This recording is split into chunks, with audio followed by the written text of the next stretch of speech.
all of you on this must-know series for NEET 2021. So hope you all are doing well. Must be at peak of your preparation. So to add on that, I'll be telling you about the important aspect of this exam and certain must-know areas where you have to focus upon. I'll be in nutshell talking to you regarding approach to the questions in biochemistry in the present exam.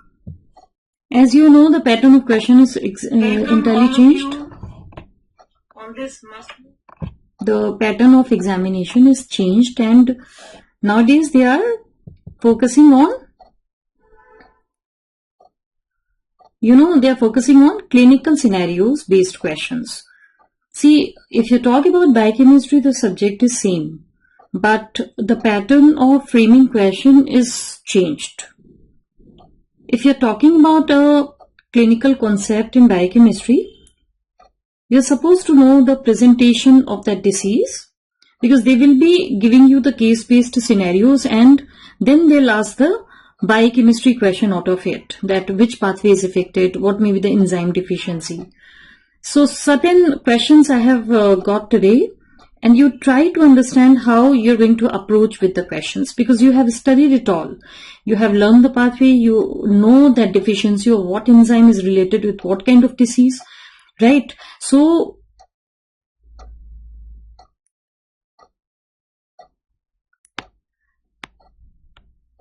I will see labeled PDF you want to have at the end. Alright. Yes, you have to make some notes, Shubhangi. You have to make notes here, because you see, I am presenting you the case and then I'm asking you the question. So you will be noting down the key points here. Right? So now coming to the presentation. Suppose a question is there in the exam like this.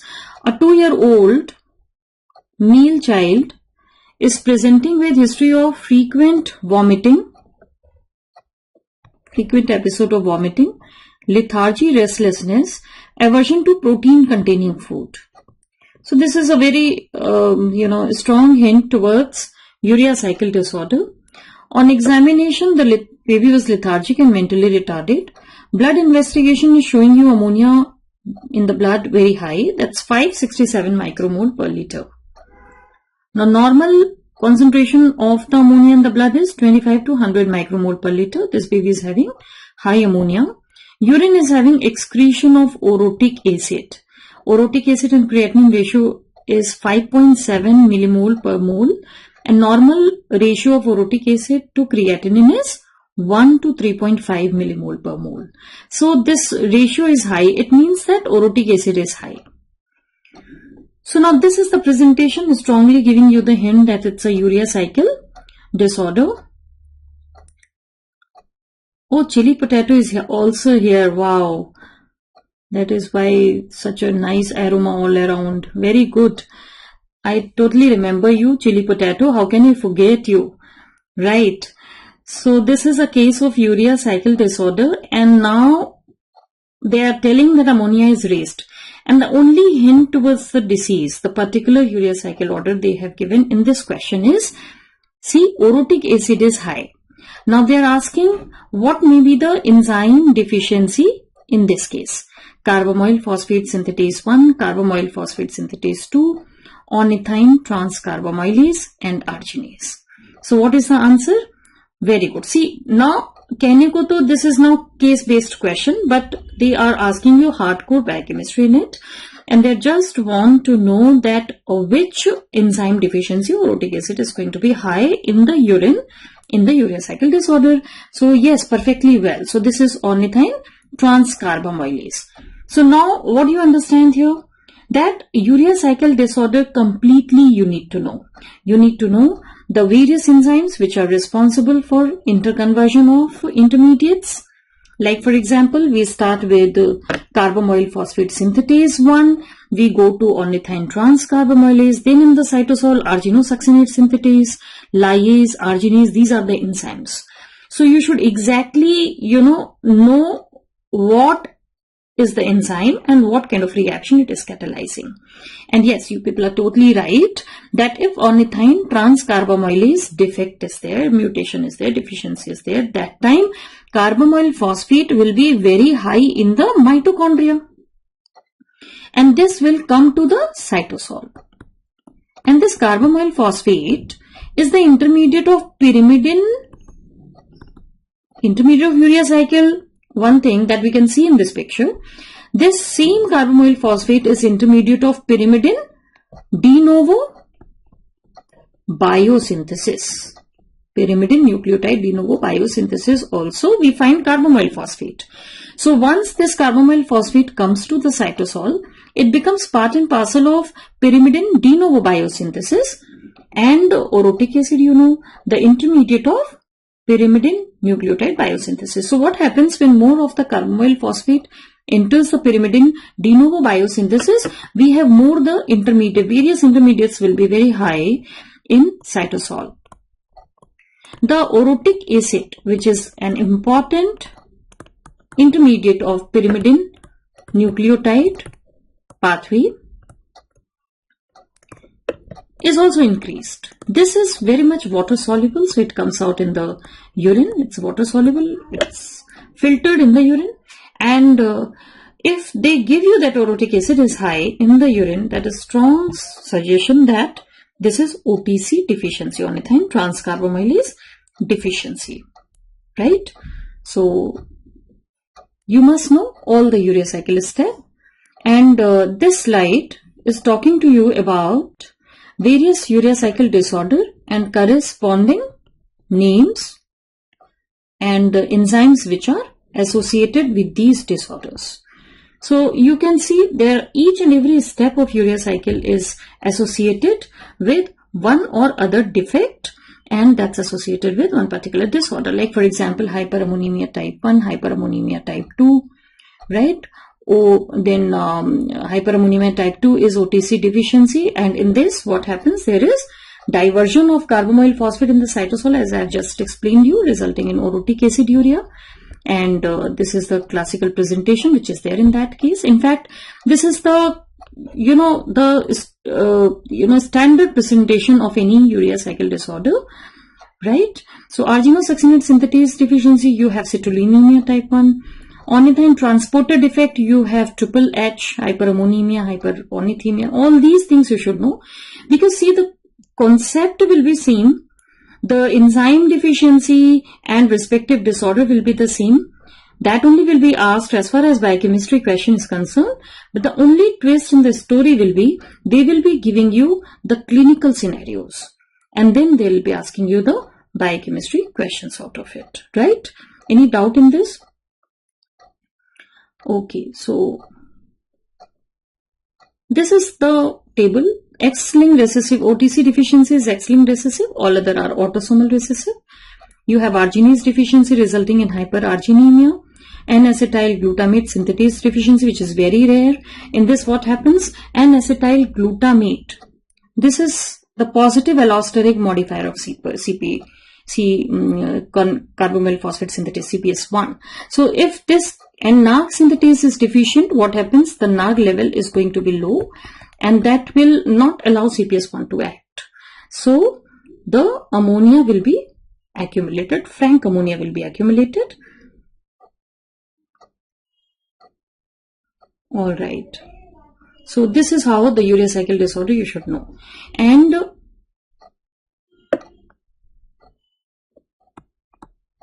phenyl acetate and benzoate can be given for the therapy in urea cycle disorder, because they help in getting rid of excess ammonia or the source of ammonia from the baby blood.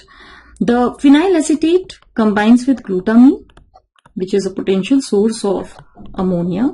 So in urea cycle disorder, it's better you get rid of glutamine from the body. So phenylacetyl glutamine is formed and this is excreted out. So this results in excretion of ammonia in the form of glutamine from the body, and the severity of disorder is reduced. Benzoate combines with glycine to form your hippuric acid, and this hippuric acid is also excreted out. So the glycine, which is again the potential source of ammonia which enters in the urea cycle, are actually excreted out in the form of hippuric acid, right? Glutamine, ammonia scavenger.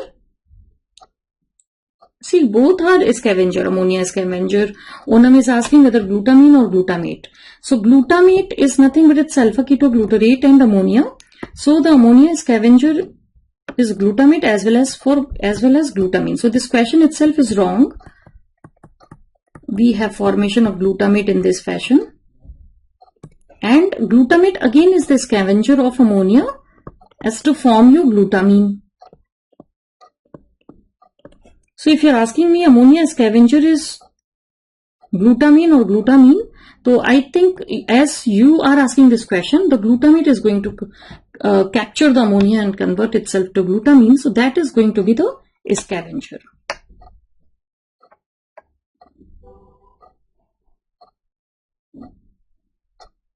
So clock ticking sound, that also is disturbing you. Okay, fine. So I will put my clock here. Now you should be happy. Right. So this is the urea cycle disorder, and someone is asking me that I should revise it quickly. So okay, alright, that's not a problem. See, the ammonia which is like reaching the mitochondrial matrix from glutamate or glutamine.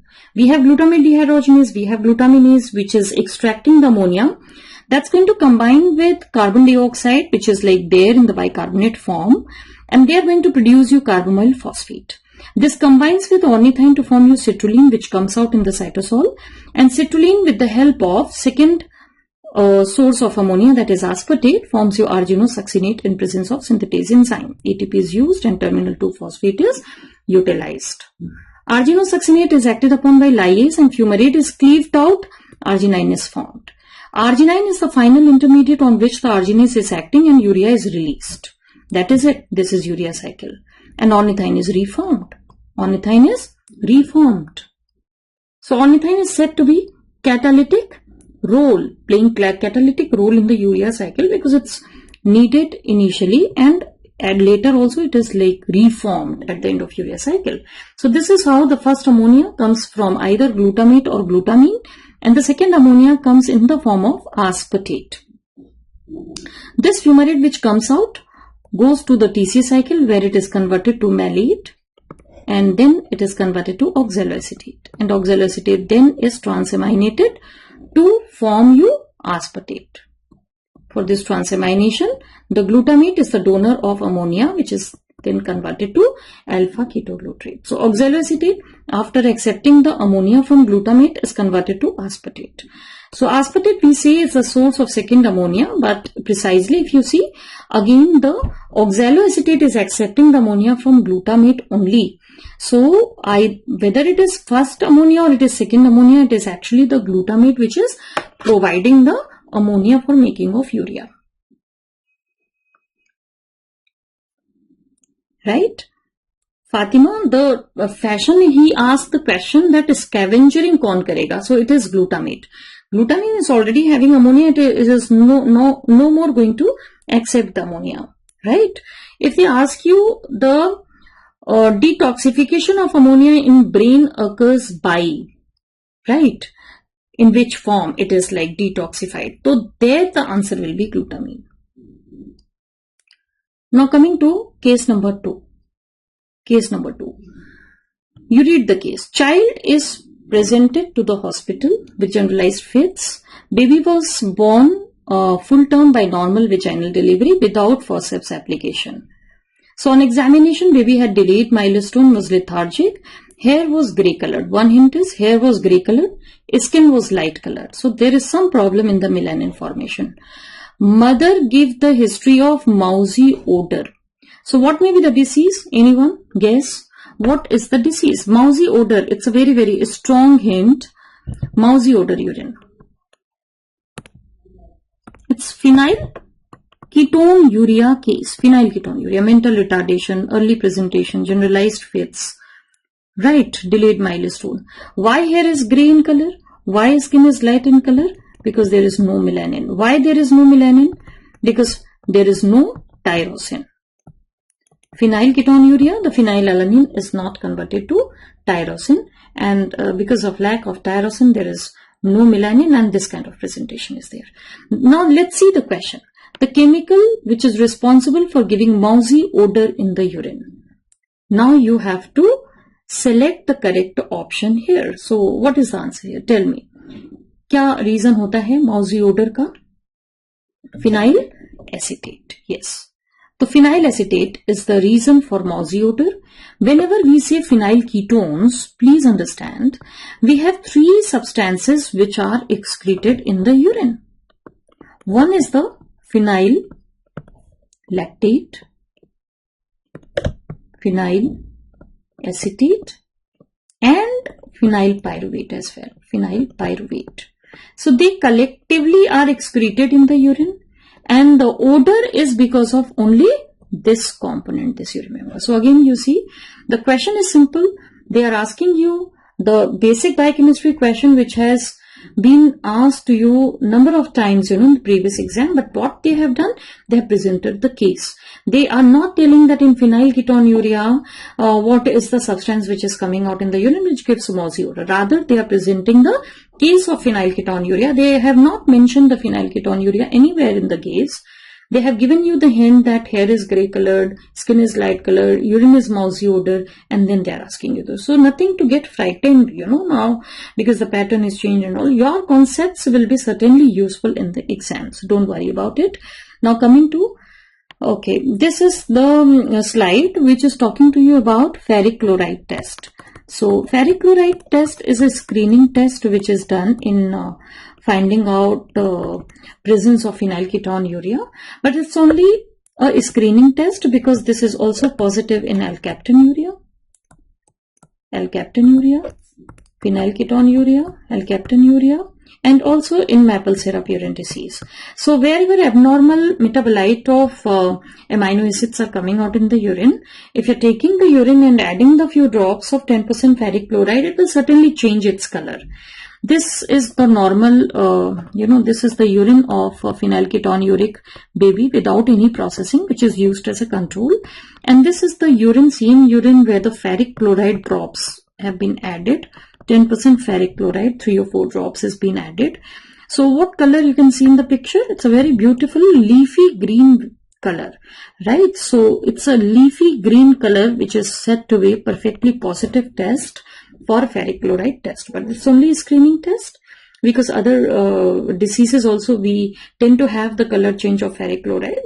It may not be exactly this leafy green, but near color, near to this green color, maybe brownish green color you will be finding in alkaptonuria, then purplish green color in maple syrup urine disease. So ferric chloride is said to be a screening test for phenylketonuria. And what is the confirmatory test in phenylketonuria? What is the confirmatory test for phenylketonuria? Confirmatory test, Guthrie test. Guthrie test is the confirmatory test for phenylketonuria. Yes, very good. Piali Mondal. In this, what we do? We take a slide and we place the Bacillus subtilis spore. Bacillus subtilis. Spores are placed in, say for example, 4 wells, and then patient blood, baby blood is added on this slide. What is the characteristic feature of Bacillus subtilis? It requires phenylalanine for growth. So in phenylketonuric baby, the blood is having more of phenylalanine, so these spores will grow and will make colonies. This is the positive Guthrie test which is suggesting you that on adding the patient blood on the slide, the Bacillus subtilis have grown and are making the colony. and this is due to increased level of phenylalanine in the blood, which is going to support the growth of Bacillus subtilis. Guthrie test. This is confirmatory for phenylketonuria. And phenylketonuria is one of those diseases which should be part and parcel of neonatal screening program, because early treatment and early treatment is very, very important to prevent irreversible IQ loss. They say the treatment should be started within 10 days of life. And what is the treatment? Restriction of phenylalanine and supplementation of tyrosine. Right? Ayush is asking malignant phenylketonuria.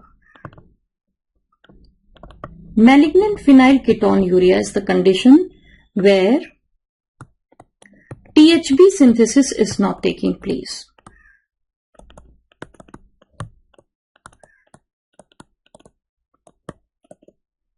If you talk about phenylalanine to tyrosine conversion, you understand we have this reaction which is catalyzed by phenylalanine hydroxylase enzyme,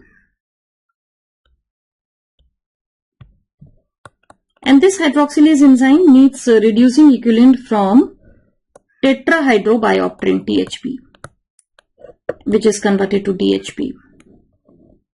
This DHB need to get reduced to THB once again with the help of NADPH hydrogen. And for this you need to have DHB reductase enzyme. So there is a subtype of phenylketonuria where DHB reductase is deficient and hence supply of THB is affected. That will result in no formation of tyrosine and increased phenylalanine and its diversion to make the phenylketones. This is called malignant phenylketonuria. What is malignant phenylketonuria? The one which is due to deficiency of this enzyme which is affecting the supply of DHB. So this DHB reductase problem is not only affecting the phenylalanine metabolism. You must understand that this DHB deficiency will have its after effect on many other synthetic pathway, like for example when we talk about serotonin formation from tryptophan, melatonin synthesis from tryptophan, when we talk about catecholamine synthesis from tyrosine, we need to have THB as a reducing equivalent.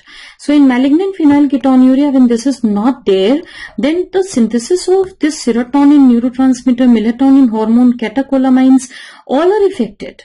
So this is called malignant phenylketonuria because the baby is in a bad phase. The serotonin is not there, melatonin, catecholamine is not there.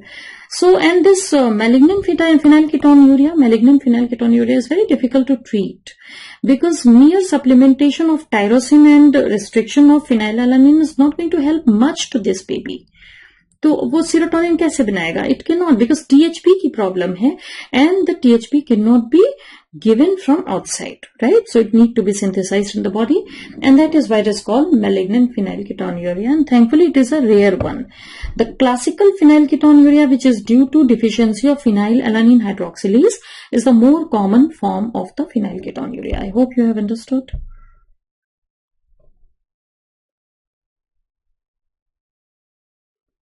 Right, now coming to next case-based question, let's see how to approach to this question.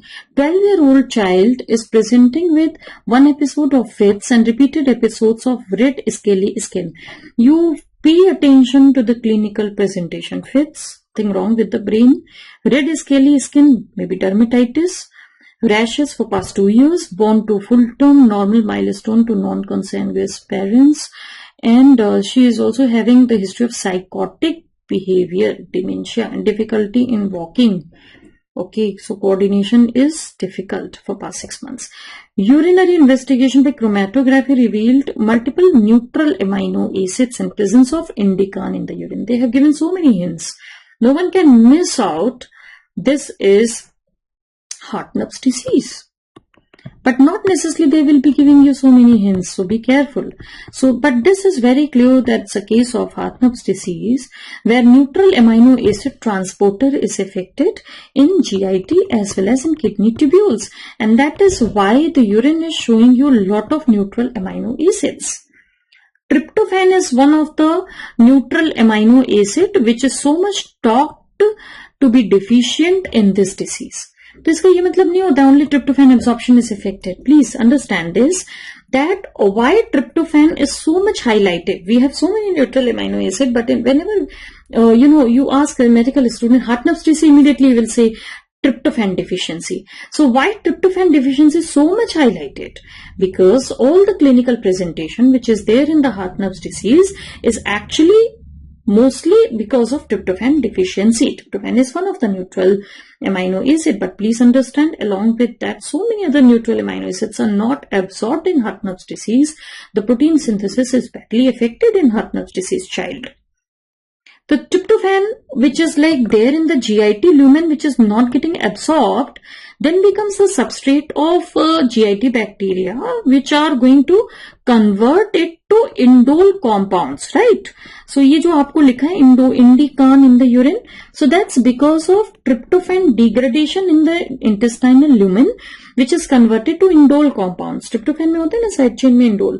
So that indole is getting absorbed in the blood, and via blood, like from the blood, it filters out in the urine. Being water soluble, it comes out in the urine and giving the blue discoloration to the diaper of the baby. So never neglect the history given by the mother. Mother says कि diaper blue हो जाता है. So that's because of presence of indican. And so this one clinical presentation or symptom is because of tryptophan, disintegration in the intestinal lumen by the bacteria, which is converting it to indole, and which then is absorbed and comes out in the urine. And similarly, ये जो आपने देखा था, the red scaly skin, dementia, ये था ना psychotic behavior, red scaly skin. This is also because of lack of tryptophan in this child. You must be knowing very clearly that tryptophan is very, very important for making of NAD. Not exactly niacin, rather the NAD.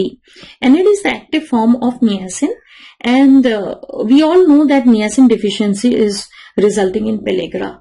So when we have deficiency of tryptophan, the supply of NAD from the tryptophan, which is a substantial amount of NAD coming from tryptophan, is not taking place, and because of that the child will have pellagra-like features. So that's very characteristic presentation in Hartnupp's disease, that baby is small in size, small for age, so growth is affected, and baby is having all pellagra-like features, diarrhea, dermatitis, dementia, and the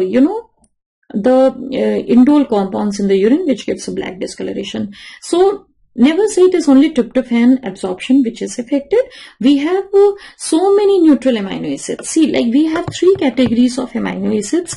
We have acidic amino acid, we have basic amino acid, and we have neutral amino acids. ठीक है, ये तीन category हो गए. And for these three categories, we have different transporters. So the transporter which is mutated in Hartnupp's disease, and the gene for that transporter is present on chromosome number 5, P. So that neutral amino acid transporter is defective, so they are not absorbed. Acidic are glutamic acid and aspartic acid, they are very well absorbed. Basic amino acids are arginine, lysine and histidine, they are very well. So only 5 amino acids are absorbed well. All other 15 amino acids are not absorbed.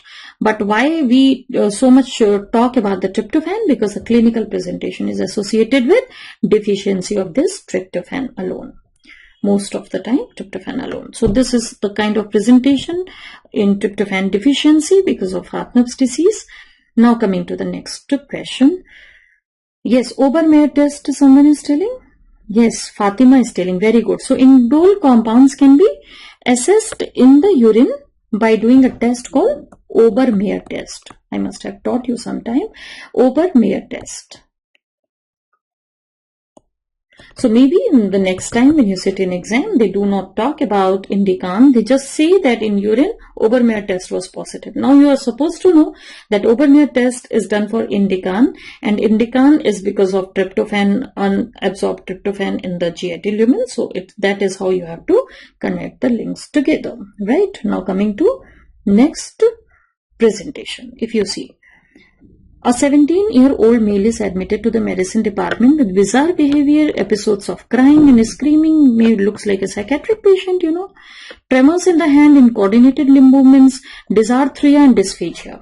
तो अभी तो ज़्यादा कुछ clear नहीं हो रहा. Nothing much is. It's just looking like, you know, some kind of cerebral involvement and some kind of psychiatric presentation. On eye examination, the golden brown ring around the corneal rim, which was confirmed as a KF ring, Kesher-Fleischer ring on slit lamp examination. तो भाई ऑफ्था में भेजा गया, KF ring was found. Then following were biochemical findings. Ceruloplasmin was 12 milligram, which is low because normal is 18 to 35. Urinary copper is high, 270 microgram in 24-hour collection. Normal is very little.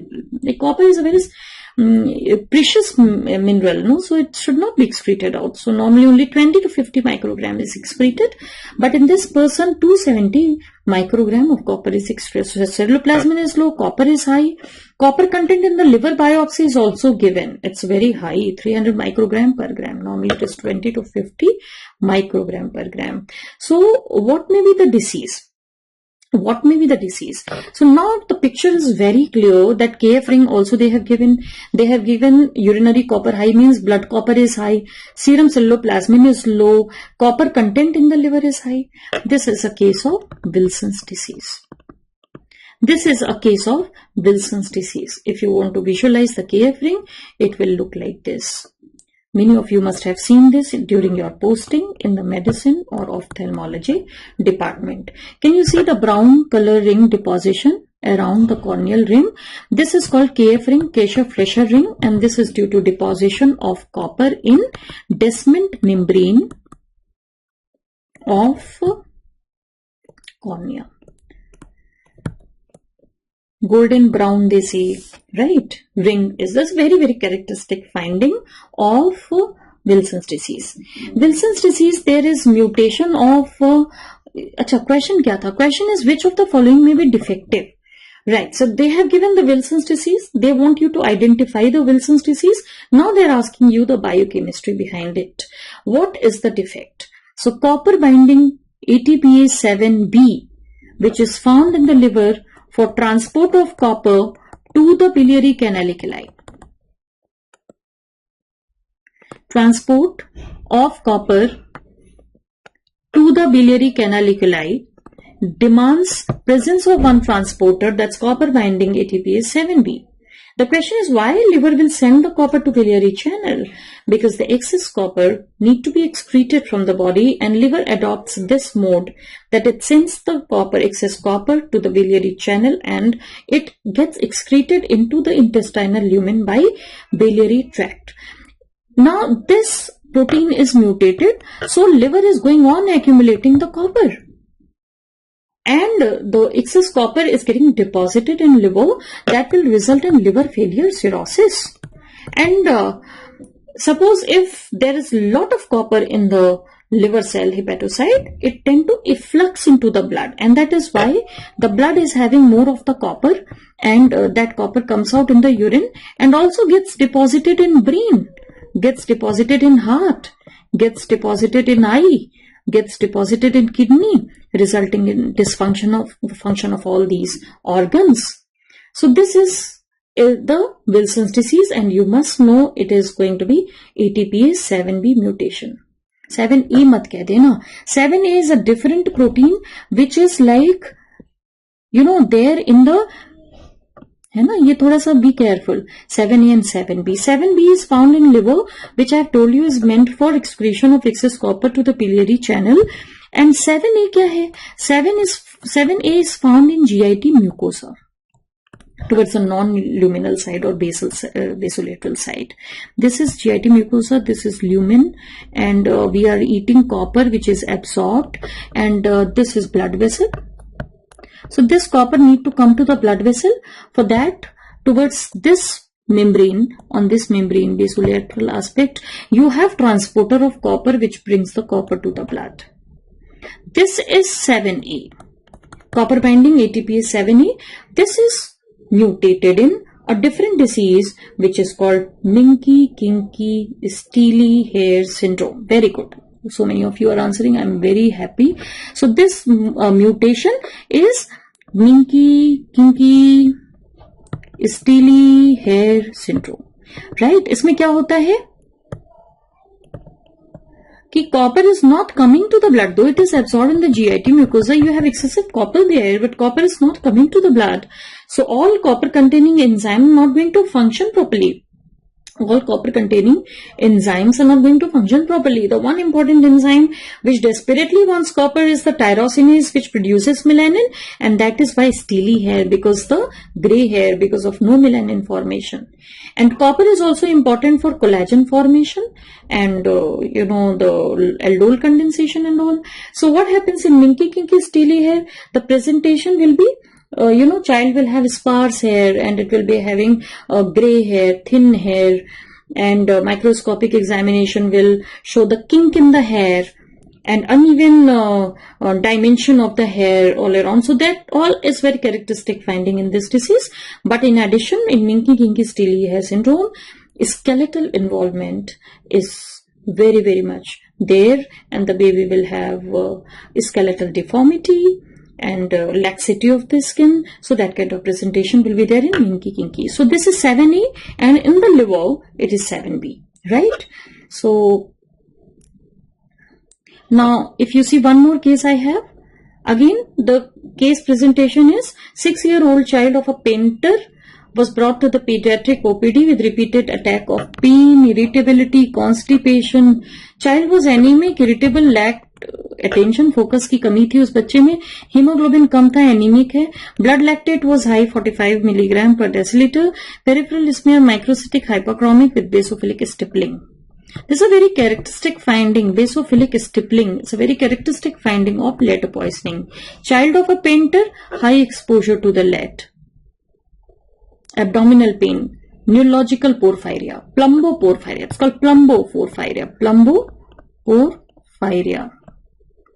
घर में paint होता होगा ना painter के, so child must be licking it or must be inhaling its fume. So plumboporphyria. Now let's see what is the question. They have given the picture also. Ring sideroblast is seen. Ring sideroblast is nothing but it is iron which is accumulated in the mitochondria. It's there in the early RBC. The young RBCs, you have the deposition of iron, lead in mitochondria. That's called ring sideroblast. Now, what is the enzyme responsible for plumboporphyria? What enzyme is defective? Lead में क्या गड़बड़ हो गया? So, ALA dehydratase is going to be the answer here.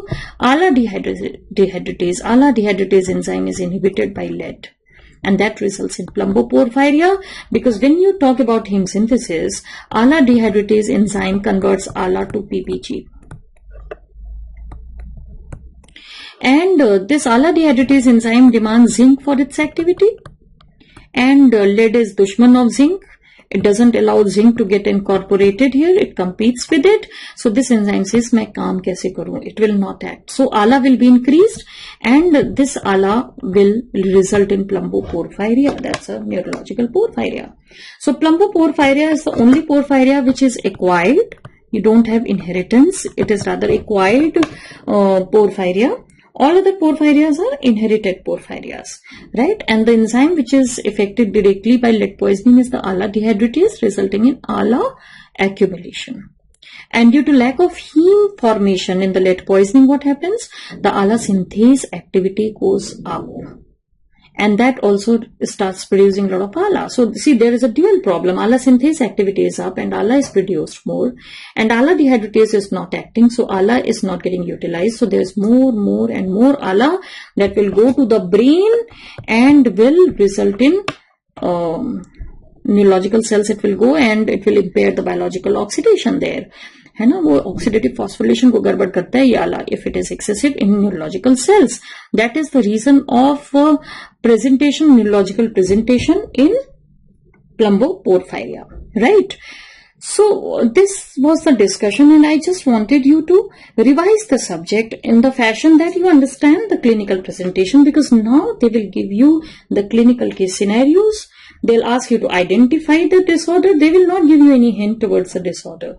कि ये वाली problem है, अब बताओ कौन सी enzyme deficiency. They expect that you should identify the patient by clinical presentation, and then they'll ask you biochemistry question, right? So with this, thank you very much. And this was the slot given to me for discussion and guiding you towards the exam clinical case-based questions. So again, I say, bachcho, all the best. You all have been studying very well, and I'm very confident that you will be perfectly identifying the disease, because you will be having one or two clue in the case, and then the same biochemistry questions you have to answer, right? Wish you all the best. Thank you very much. Professor Snap. So Professor Saab is also sitting here. Pyali Mandal, Anubhav Singh. Oh, I recognize most of you, yeah. Pankaj Kumar Mandal. I've taken some other class for you because your names are familiar. And especially Chili Potato. Where are you? Chili Potato, I really miss you, yeah. All right, thank you very much. Akshay Gupta, thank you very much. And you can always ask me doubt, because this is a kind of revision session, and our effort is to give you confidence, right? Because abhi to bachche na bahut hile hue hain, first corona and then this new pattern. So nothing is there in this new pattern, believe me. You'll have the case presentation hint there, and then you have to study the biochemistry the way it is being taught to you in DAMS, and you will do wonderfully good, right? Wish you all the best. Thank you.